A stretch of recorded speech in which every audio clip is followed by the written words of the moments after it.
Feliz y bendecido día, aprendiendo un curso de milagros. El secreto de la verdadera oración es olvidarte de las cosas que crees necesitar. Pedir algo específico es igual que ver el pecado primero y luego perdonarlo. Del mismo modo, al orar pasas por alto tus necesidades específicas, tal como las ves, y las dejas en manos de Dios.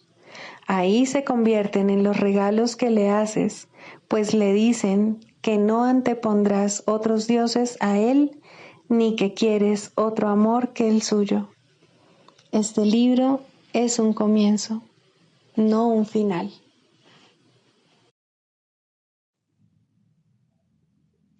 Del prefacio, que postula, párrafo 4. Una vez que alguien queda atrapado en el mundo de la percepción, queda atrapado en un sueño.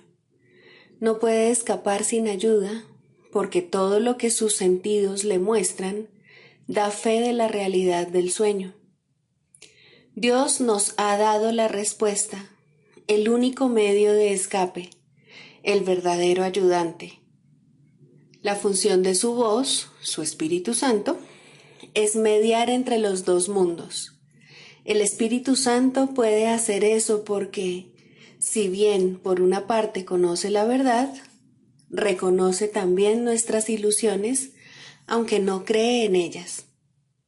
El objetivo del Espíritu Santo es ayudarnos a escapar del mundo de los sueños, enseñándonos cómo cambiar nuestra manera de pensar y cómo corregir nuestros errores.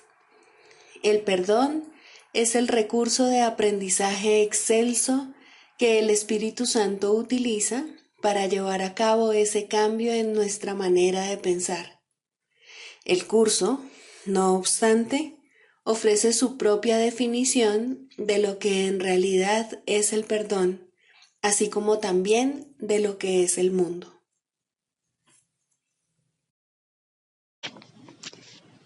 Introducción. Este es un curso de milagros, es un curso obligatorio.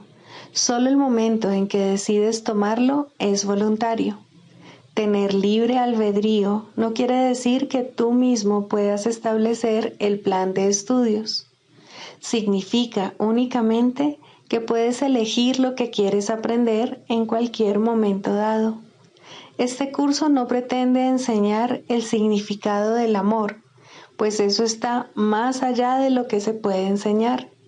Pretende, no obstante, despejar los obstáculos que impiden experimentar la presencia del amor, el cual es tu herencia natural.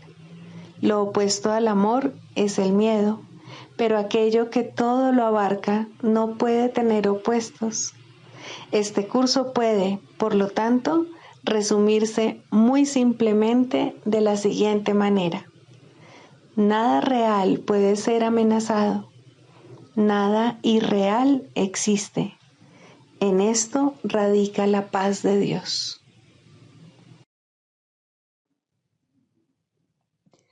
Capítulo 1. El significado de los milagros. Primero, principios de los milagros. Principio 25. Los milagros son parte de una cadena eslabonada de perdón que, una vez completa, es la expiación. La expiación opera todo el tiempo y en todas las dimensiones del tiempo. Capítulo 10. Los ídolos de la enfermedad. Primero, en Dios estás en tu hogar. No conoces tus creaciones simplemente porque mientras tu mente siga estando dividida, decidirás contra ellas y es imposible atacar lo que has creado. Pero recuerda que a Dios le resulta igualmente imposible. La ley de la creación consiste en que ames a tus creaciones como a ti mismo, por ser éstas parte de ti.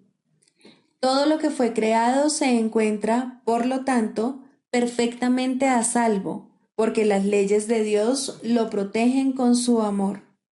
Cualquier parte de tu mente que no sepa esto se ha desterrado a sí misma del conocimiento al no haber satisfecho sus condiciones. ¿Quién, sino tú, pudo haber hecho eso? Reconócelo gustosamente, pues en ese reconocimiento radica tu entendimiento de que tu destierro es algo ajeno a Dios y, por lo tanto, no existe. En Dios estás en tu hogar, soñando con el exilio, pero siendo perfectamente capaz de despertar a la realidad.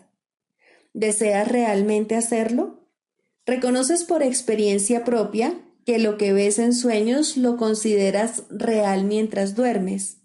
Mas en el instante en que te despiertas, te das cuenta de que todo lo que parecía ocurrir en el sueño, en realidad no había ocurrido. Esto no te parece extraño, si bien todas las leyes de aquello a lo que despiertas fueron violadas mientras dormías. ¿No será que simplemente pasaste de un sueño a otro sin haber despertado realmente? ¿Te molestarías en reconciliar lo que ocurrió en dos sueños conflictivos o simplemente descartarías los dos si descubrieses que la realidad no coincide con ninguno de ellos? ¿No recuerdas estar despierto? Cuando oyes al Espíritu Santo, tal vez te sientes mejor, porque entonces te parece que es posible amar, pero todavía no recuerdas que una vez fue así. Mas cuando lo recuerdes, sabrás que puede volver a ser así de nuevo.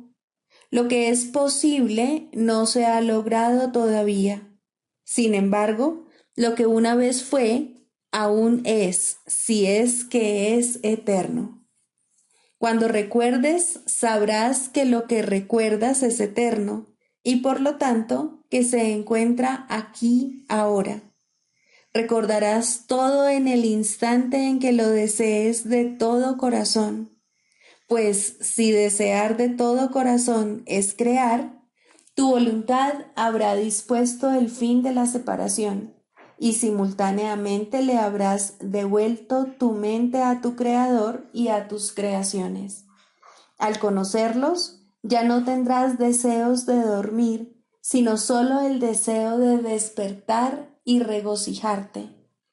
Soñar será imposible porque solo desearás la verdad, y al ser esa por fin tu voluntad, dispondrás de ella. Libro de ejercicios, lección 197. No puede ser sino mi propia gratitud la que me gano.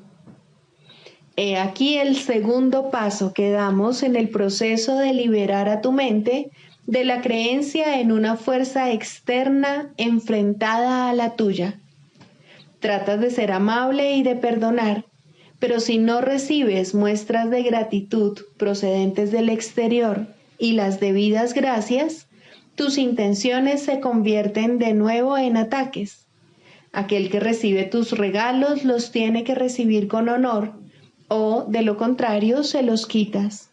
Y así consideras que los dones de Dios son, en el mejor de los casos, préstamos, y en el peor, engaños que te roban tus defensas para garantizar que cuando Él dé su golpe de gracia, éste sea mortal. Cuán fácilmente confunden a Dios con la culpabilidad los que no saben lo que sus pensamientos pueden hacer. Niega tu fortaleza y la debilidad se vuelve la salvación para ti. Considérate cautivo y los barrotes se vuelven tu hogar. Y no abandonarás la prisión ni reivindicarás tu fortaleza mientras creas que la culpabilidad y la salvación son la misma cosa, y no percibas que la libertad y la salvación son una, con la fortaleza a su lado, para que las busques y las reivindiques, y para que sean halladas y reconocidas plenamente. El mundo no puede sino darte las gracias cuando lo liberas de tus ilusiones. Mas tú debes darte las gracias a ti mismo también, pues la liberación del mundo es solo el reflejo de la tuya propia. Tu gratitud es todo lo que requieren tus regalos para que se conviertan en la ofrenda duradera de un corazón agradecido, liberado del infierno para siempre. ¿Es esto lo que quieres impedir cuando decides reclamar los regalos que diste porque no fueron honrados? Eres tú quien debe honrarlos y dar las debidas gracias, pues eres tú quien ha recibido los regalos. ¿Qué importa si otro piensa que tus regalos no tienen ningún valor? Hay una parte en su mente que se une a la tuya para darte las gracias. ¿Qué importa si tus regalos parecen haber sido un desperdicio y no haber servido de nada? Se reciben allí donde se dan. Mediante tu agradecimiento se aceptan universalmente y el propio corazón de Dios los reconoce con gratitud. ¿Se los quitarías cuando Él los ha aceptado con tanto agradecimiento? Dios bendice cada regalo que le haces, y todo regalo se le hace a Él, porque solo te los puedes hacer a ti mismo. Y lo que le pertenece a Dios no puede sino ser tuyo. Pero mientras perdones solo para volver a atacar, jamás te darás cuenta de que sus regalos son seguros, eternos, inalterables e ilimitados, de que dan perpetuamente, de que extienden amor y de que incrementan tu interminable júbilo. Retira los regalos que has hecho y pensarás que lo que se te ha dado a ti se te ha quitado. Mas si aprendes a dejar que el perdón desvanezca los pecados que crees ver fuera de ti, jamás podrás pensar que los regalos de Dios son solo préstamos a corto plazo que Él te arrebatará de nuevo a la hora de tu muerte, pues la muerte no tendrá entonces ningún significado para ti. Y con el fin de esta creencia, el miedo se acaba también para siempre. Dale gracias a tu ser por esto, pues Él solo le está agradecido a Dios y se da las gracias a sí mismo por ti. Cristo aún habrá de venir a todo aquel que vive, pues no hay nadie que no viva y que no se mueva en Él. Su ser descansa seguro en su Padre, porque la voluntad de ambos es una. La gratitud que ambos sienten por todo lo que han creado es infinita, pues la gratitud sigue siendo parte del amor. Gracias te sean dadas a ti, el Santo Hijo de Dios, pues tal como fuiste creado, albergas dentro de tu ser todas las cosas, y aún eres tal como Dios te creó. No puedes atenuar la luz de tu perfección. En tu corazón se encuentra el corazón de Dios mismo. Él te aprecia porque tú eres Él. Eres digno de toda gratitud por razón de lo que eres. Da gracias según las recibes. No abrigues ningún sentimiento de ingratitud hacia nadie que complete tu ser. Y nadie está excluido de ese ser. Da gracias por los incontables canales que extienden ese ser. Todo lo que haces se le da a Él. Lo único que piensas son sus pensamientos, ya que compartes con Él los santos pensamientos de Dios. Gánate ahora la gratitud que te negaste al olvidar la función que Dios te dio, pero nunca pienses que Él ha dejado de darte las gracias a ti.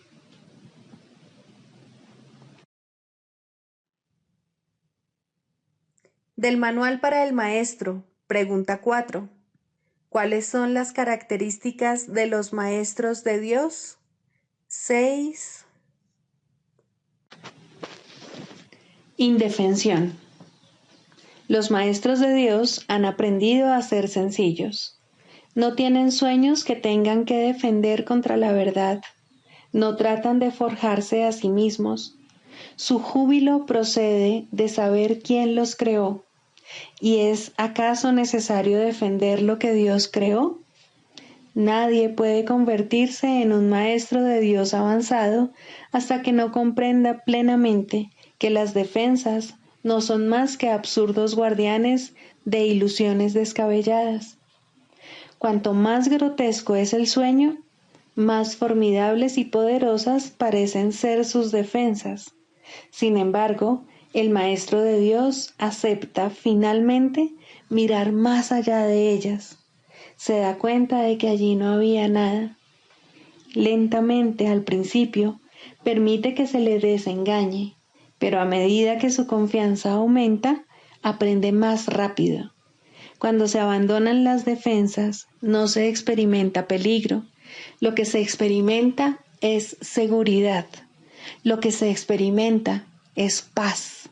Lo que se experimenta es dicha. Y lo que se experimenta es Dios.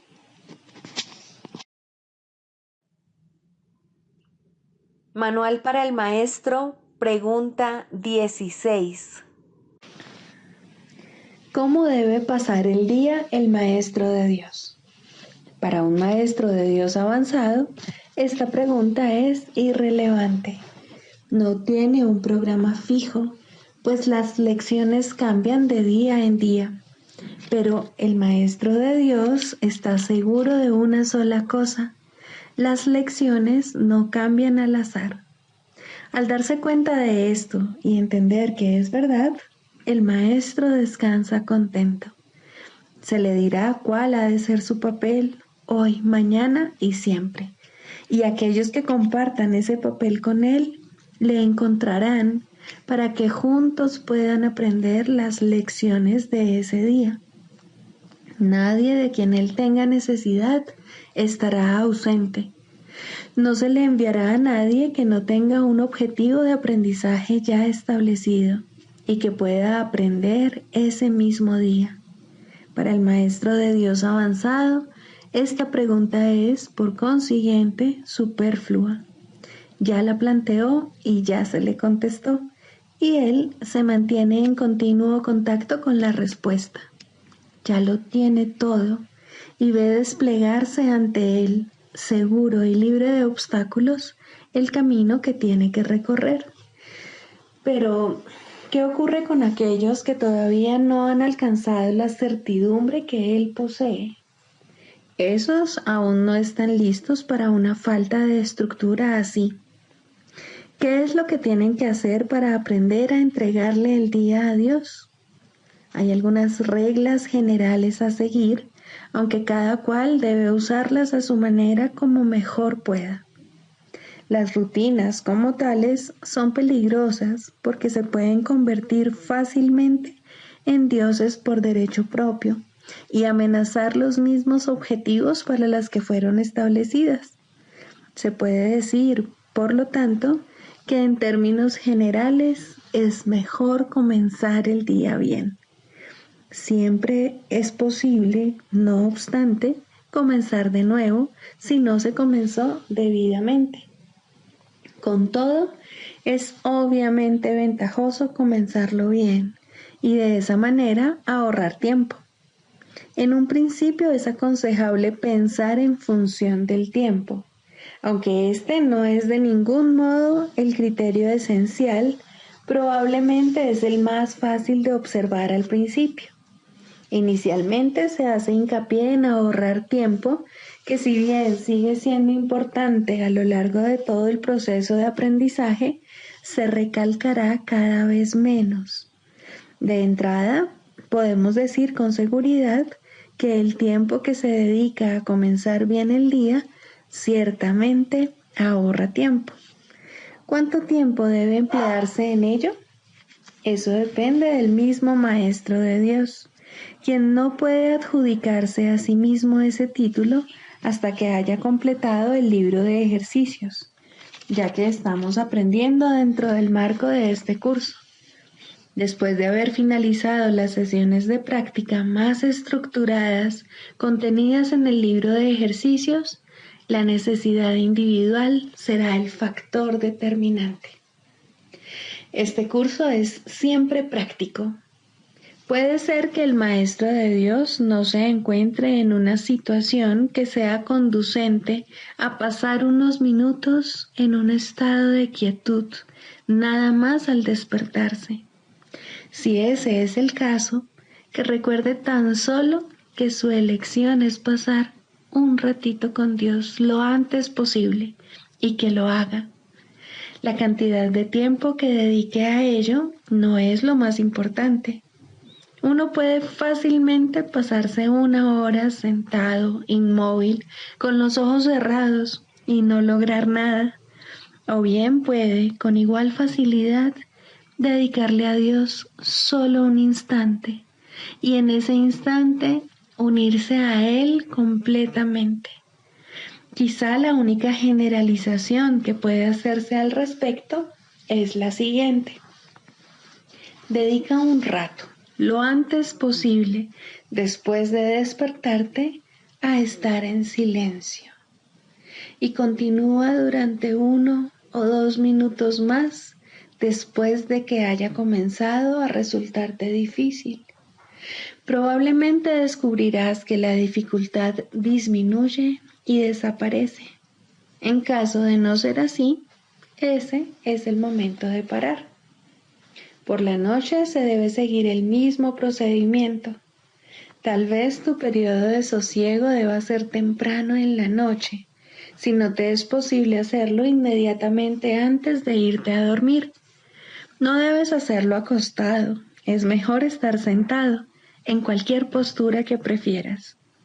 Habiendo completado el libro de ejercicios, seguramente habrás llegado a algunas conclusiones al respecto. Si te es posible, un momento apropiado para dedicárselo a Dios es justo antes de irte a dormir. Esto pone a tu mente en un estado de reposo y te aparta del miedo. Si te resulta más conveniente hacerlo más temprano, asegúrate al menos de no olvidarte pasar un rato, aunque sea solo un momento, en el que cierras los ojos y piensas en Dios. Hay un pensamiento en particular que debe recordarse a lo largo del día. Es un pensamiento de pura dicha, de paz, de liberación ilimitada. Ilimitada porque todas las cosas se liberan dentro de él. Crees que has construido un lugar seguro para ti mismo. Crees que has forjado un poder que te puede salvar de todas las cosas aterradoras que ves en sueños. Pero no es así. Tu seguridad no reside ahí. A lo que renuncias es simplemente a la ilusión de que puedes proteger tus ilusiones. Ese es tu temor y solo ese. Qué insensatez estar atemorizado por nada, nada en absoluto. Tus defensas son inservibles, mas tú no estás en peligro. No tienes ninguna necesidad de ellas. Reconoce esto y desaparecerán, y solo entonces aceptarás tu verdadera protección. Cuán fácil y tranquilamente transcurre el tiempo para el Maestro de Dios que ha aceptado su protección. Todo lo que antes hacía en nombre de su propia seguridad ha dejado de interesarle, puesto que está a salvo y sabe que lo está. Tienen un guía que no le ha de fallar. No es necesario que haga distinciones entre los problemas que percibe, porque aquel a quien acude reconoce que no hay grados de dificultad en su resolución. Está tan a salvo en el presente como lo estaba antes de que su mente aceptase las ilusiones, y como lo estará cuando las haya abandonado. Su estado no cambia con la ocasión o con el lugar, porque todas las ocasiones y todos los lugares son uno para Dios. En esto reside su seguridad, no tiene necesidad de nada más. Con todo, habrá tentaciones a lo largo del camino que al Maestro de Dios aún le queda por recorrer y tendrá necesidad de recordarse a sí mismo durante el transcurso del día que está protegido. ¿Cómo puede hacer eso? Especialmente en los momentos en que su mente está ocupada con cosas externas. Lo único que puede hacer es intentarlo, y su éxito dependerá de la convicción que tenga de que va a triunfar. Deberá tener absoluta certeza de que su éxito no procede de él, pero que se le dará en cualquier momento, lugar o circunstancia que lo pida. Habrá ocasiones en que su certeza flaqueará, y en el momento en que esto ocurra, el Maestro de Dios volverá a tratar, como antes, de depender únicamente de sí mismo. No olvides que eso es magia, y la magia es un pobre sustituto de la verdadera ayuda. No es suficientemente buena para el Maestro de Dios, porque no es suficientemente buena para el Hijo de Dios. Evitar la magia es evitar la tentación, pues toda tentación no es más que el intento de sustituir la voluntad de Dios por otra. Estos intentos pueden parecer ciertamente aterradores, pero son simplemente patéticos. No pueden tener efectos, ya sean buenos o malos, sanadores o destructivos, tranquilizadores o aterradores, gratificantes o que exijan sacrificio. Cuando el Maestro de Dios reconozca que la magia simplemente no es nada, habrá alcanzado el estado más avanzado. Todas las lecciones intermedias no hacen sino conducirle a este estado y facilitar el que este objetivo esté más cerca de reconocerse, pues cualquier tipo de magia, sea cual sea su forma, es simplemente impotente.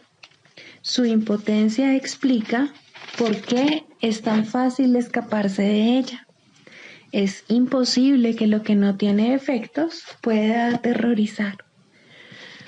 No hay nada que pueda sustituir a la voluntad de Dios. Dicho llanamente, a este hecho es al que el Maestro de Dios dedica su día.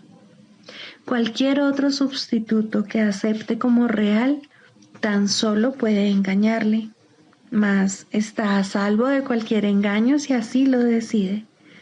Quizá necesite recordar: Dios está conmigo, no puedo ser engañado. Quizá prefiera usar otras palabras, o solo una, o ninguna. En cualquier caso, debe abandonar toda tentación de aceptar la magia como algo verdadero y reconocer que no solo no es aterradora, ni pecaminosa, ni peligrosa, sino que simplemente no significa nada.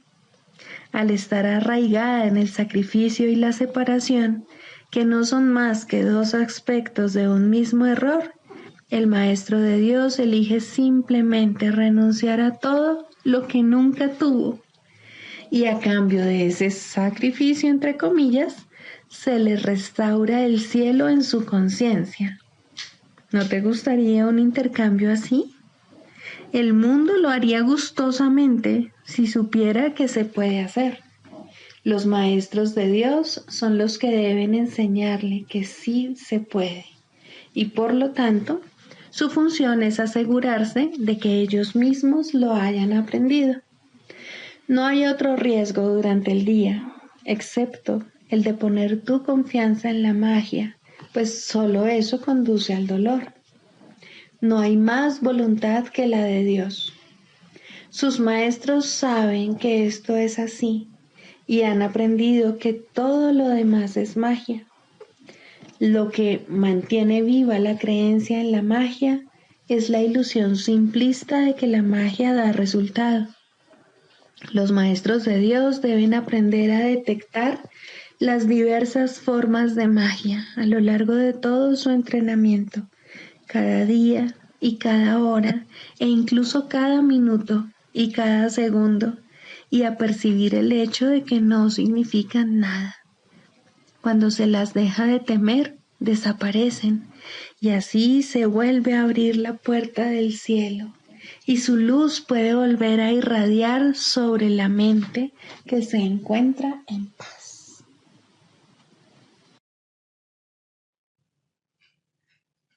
Clarificación de términos. El ego, el milagro. Las ilusiones no perdurarán. Su final es indudable y eso es lo único que es seguro en su mundo. Por eso es por lo que es el mundo del ego. ¿Qué es el ego? El ego no es más que un sueño de lo que en realidad eres, un pensamiento de que estás separado de tu creador y un deseo de ser lo que él no creó. El ego es un producto de la locura, no de la realidad. Es tan solo un nombre para lo innombrable, un símbolo de lo imposible, una elección de opciones que no existen. Le damos un nombre solo para que nos ayude a entender que no es más que un pensamiento ancestral según el cual aquello que se ha inventado es inmortal. Mas, ¿qué podría proceder de ello excepto un sueño que, al igual que todos los demás sueños, tan solo puede terminar en la muerte? ¿Qué es el ego? El ego no es nada, pero se manifiesta de tal forma que parece ser algo. En un mundo de formas no se puede negar al ego, pues solo él parece real. Mas, ¿podría el Hijo de Dios, tal como su Padre lo creó, morar en una forma o en un mundo de formas? Si alguien te pide que definas al ego y expliques cómo se originó, es porque cree que el ego es real e intenta, por definición, asegurarse de que su naturaleza ilusiva quede oculta tras las palabras que parecen otorgarle realidad. Ninguna definición que se haya hecho de una mentira puede hacer que ésta sea verdad, ni tampoco puede haber una verdad que las mentiras puedan realmente ocultar. La irrealidad del ego no se niega con palabras, ni su significado se vuelve claro por el hecho de que su naturaleza parezca tener una forma. ¿Quién puede definir lo indefinible? Sin embargo, incluso para esto hay una respuesta. No podemos formular realmente una definición de lo que es el ego, pero sí podemos decir lo que no es. Y esto lo podemos ver con perfecta claridad. Basándonos en eso, podemos deducir lo que es. Observa su opuesto y verás la única respuesta que tiene sentido. A lo opuesto al ego, desde cualquier punto de vista, origen, efectos y consecuencias, le llamamos milagro. En él encontramos todo lo que no tiene que ver con el ego en este mundo. El milagro es lo opuesto al ego, y solo en él podemos observar lo que era el ego, pues en él vemos lo que éste aparentemente hacía, y la causa y sus efectos no pueden sino seguir siendo una misma cosa. Donde antes había obscuridad, ahora veremos luz. ¿Qué es el ego? Lo que antes era la obscuridad. ¿Dónde está el ego? Donde antes estaba la oscuridad. ¿Qué es ahora y dónde puede encontrársele? No es nada y no se le puede encontrar en ninguna parte. Ahora la luz ha llegado y su opuesto se ha ido sin dejar ni rastro. Donde antes había maldad, ahora hay santidad. ¿Qué es el ego? Lo que antes era maldad. ¿Dónde está el ego? en una pesadilla que solo parecía ser real mientras la estabas soñando. Donde antes había crucifixión, ahora está el Hijo de Dios. ¿Qué es el ego? ¿Quién tiene necesidad de preguntar? ¿Dónde está el ego? ¿Quién necesita ir en busca de ilusiones ahora que los sueños han desaparecido? ¿Qué es un milagro? Un milagro es un sueño también, pero si observas todos los aspectos de ese sueño, jamás volverás a dudar. Observa el bondadoso mundo que se extiende ante ti mientras caminas envuelto en mansedumbre. Observa a los ayudantes que encuentras a lo largo del camino que recorres, felices ante la certeza del cielo y la garantía de paz. Y observa también, por un instante, lo que por fin dejaste atrás y finalmente pasaste de largo. Esto es lo que era el ego, el odio cruel, la necesidad de venganza y los gritos de dolor, el miedo a la muerte y el deseo de matar, la ilusión de no tener hermanos y el yo que parecía estar solo en el universo. El milagro corrige este terrible error con respecto a ti mismo, con la misma dulzura con la que una madre amorosa adormece con su canto a su criatura. ¿No preferirías escuchar un canto así?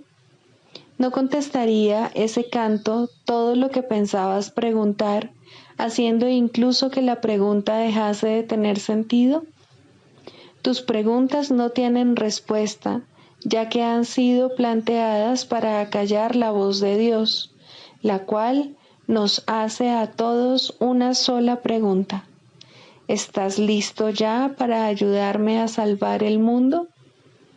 Pregunta esto en vez de preguntar qué es el ego, y verás un súbito resplandor envolver al mundo que el ego fabricó.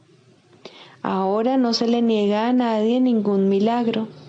El mundo se ha salvado de todo lo que tú pensabas que era, y lo que es ha sido siempre absolutamente puro y jamás ha sido condenado. El milagro perdona, el ego condena. No se necesita ninguna otra definición para ninguno de ellos excepto esta. Mas, ¿qué definición podría ser más cierta o estar más a tono con lo que es la salvación? Con esto, el problema y la respuesta se llevan una al lado del otro, y al estar finalmente juntos, la elección es obvia. ¿Quién elegiría el infierno de reconocer que eso es lo que está eligiendo? ¿Y quién no seguiría adelante un poco más cuando le ha sido dado comprender que el camino es corto y que el cielo es su meta? Primero, los límites en la psicoterapia. El resultado ideal, no obstante, rara vez se alcanza. La terapia comienza con el entendimiento de que la sanación es de la mente y en psicoterapia los que creen esto ya se han acercado entre sí. Puede ser que no lleguen mucho más lejos, pues nadie aprende más allá de su disposición. Sin embargo, los niveles de disposición cambian y cuando el terapeuta o el paciente han alcanzado el siguiente, se les ofrecerá una relación que se adapta a su cambiante necesidad. Tal vez se unan de nuevo y avancen en la misma relación, haciéndola más santa. O tal vez cada uno de ellos se adentrará en otro compromiso. Ten por seguro, cada uno de ellos progresará. Los retrocesos son temporales. La dirección general es de progreso hacia la verdad. La psicoterapia de por sí no puede ser creativa.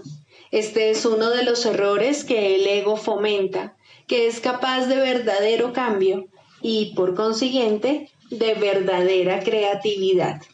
Cuando hablamos de la ilusión salvadora o de el sueño final, no es esto lo que queremos decir, pero aquí radica la última defensa del ego.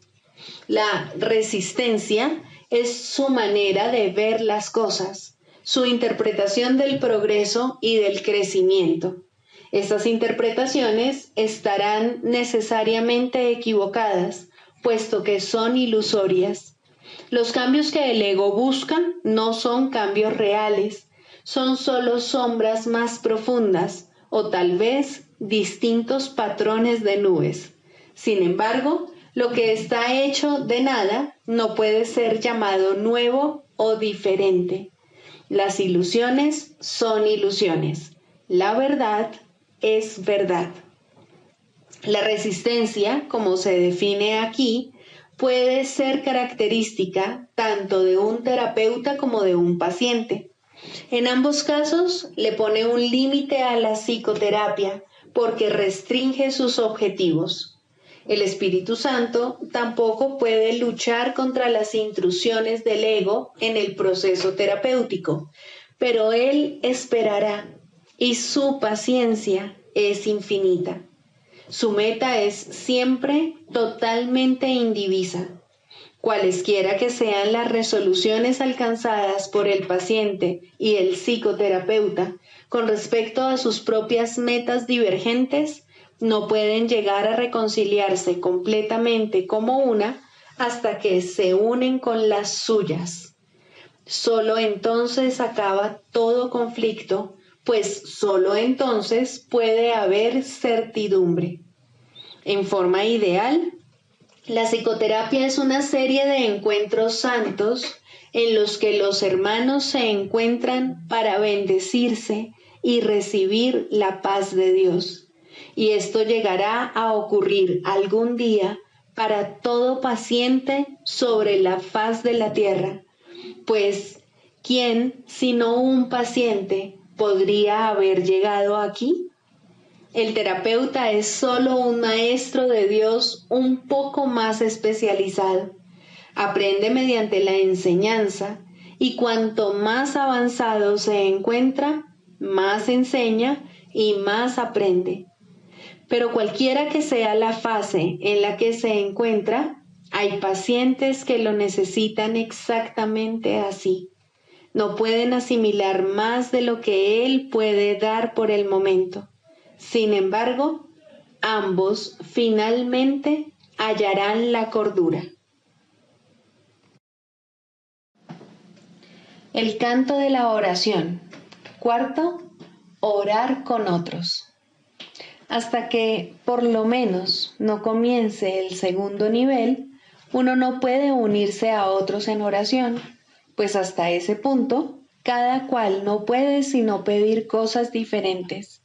Mas, una vez que se ha cuestionado la necesidad de considerar a otro como un enemigo, y la razón para hacerlo se ha reconocido, aunque sea por un instante, resulta posible unirse a otros en oración. Los enemigos no comparten una misma meta. En esto se basa su enemistad. Sus deseos particulares son sus arsenales, sus fortalezas de odio.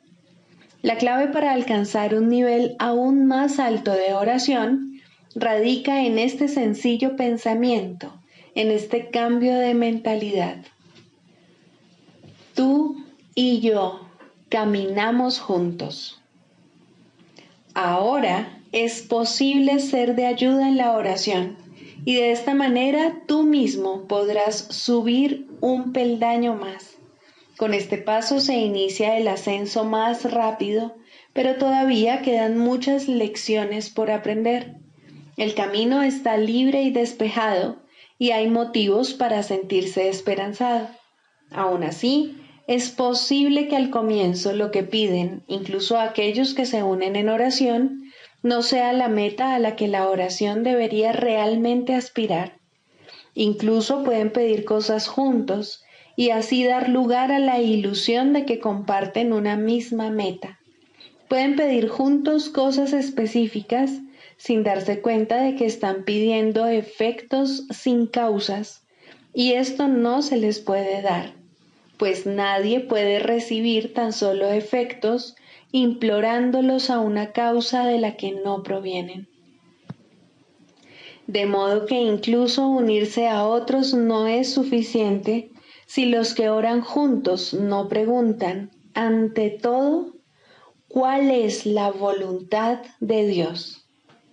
Solo de esta causa puede proceder la respuesta en la que todo lo específico se satisface y todos los deseos particulares se unifican. Orar por cosas específicas es pedir que de alguna manera el pasado se repita. Lo que antes se disfrutó o pareció disfrutarse, y lo que era de otro y él parecía amar, no son sino ilusiones del pasado.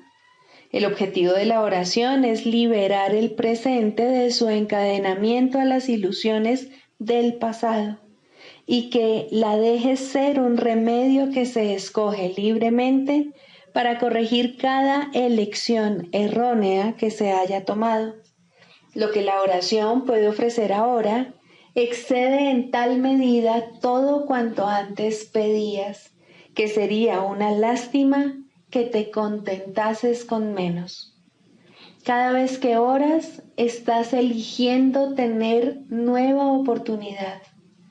La sofocarías y encarcelarías en viejas prisiones cuando ha llegado la oportunidad de liberarte de todas ellas a la vez. No restrinjas tu pedir. La oración puede traer la paz de Dios. ¿Qué cosa ligada al tiempo podría darte más que esto durante el breve lapso que perdura antes de desmoronarse en polvo?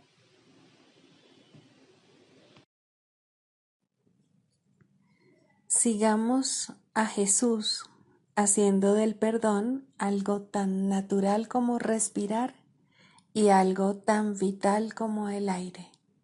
Amén.